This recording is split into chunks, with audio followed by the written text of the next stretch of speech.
दिवंगत एक्ट्रेस प्रत्युषा बनर्जी के परिवार को लेकर एक बेहद बुरी खबर आई है। जी हां, परिवार की स्थिति कितनी बुरी हो गई है आर्थिक तंगी के कारण, इस पर तमाम खबरें आ रही है। चलिए आपको जानकारी दे दें, कर्जा के मामले में काफी बुरी तरह से मुश्किलों में पड़ गए हैं प्रत्युषा बनर्जी के परिवार वाले। जी हाँ, दिवंगत के पेरेंट्स के बारे में हम बात कर रहे हैं, जो कि केस लड़ते लड़ते कर्जा मांगने के लिए भी मजबूर हो गए हैं।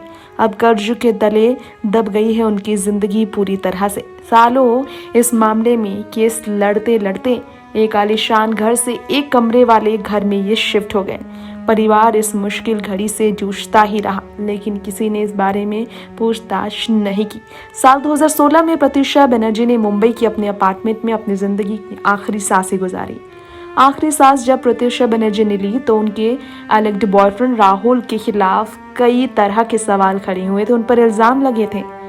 और तो और इसी मामले में पेरेंट्स ने कोर्ट तक जाकर बेटी को न्याय दिलाने के लिए केस लड़ने का फैसला लिया।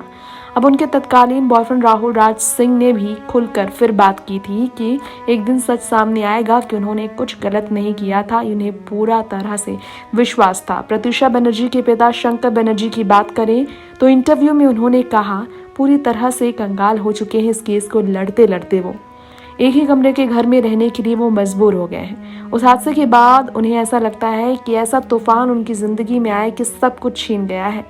ऐसा नहीं बचा कि इस लड़ते लड़ते पूरी तरह से अपने वजूद को खो चुके हैं हम। शंकर बनर्जी ने यह भी कहा कि इस केस ने हमारा सब कुछ छीन लिया। ऐसी स्थिति कभी आएगी सोचा नहीं था कि कर्ज के तले डूबकर जिंदगी गुजारनी पड़ेगी। पत्नी ने चाइल्ड केयर सेंटर में काम करना शुरू किया, कहानियां लिखना उन्होंने शुरू किया और प्रत्युषा केस को वो नहीं छोड़ेंगी, यही बात उन्होंने कहा। 3 महीने प्रत्युषा के गुजर जाने के बाद बॉम्बे हाईकोर्ट ने अग्रिम जमानत राहुल को दे दी थी और इसके बाद से लेकर अब तक न्याय की मांग प्रत्युषा को लेकर उनके माता पिता कर ही रहे हैं। नेक्स्ट 9 न्यूज रूम से तृप्ति की रिपोर्ट।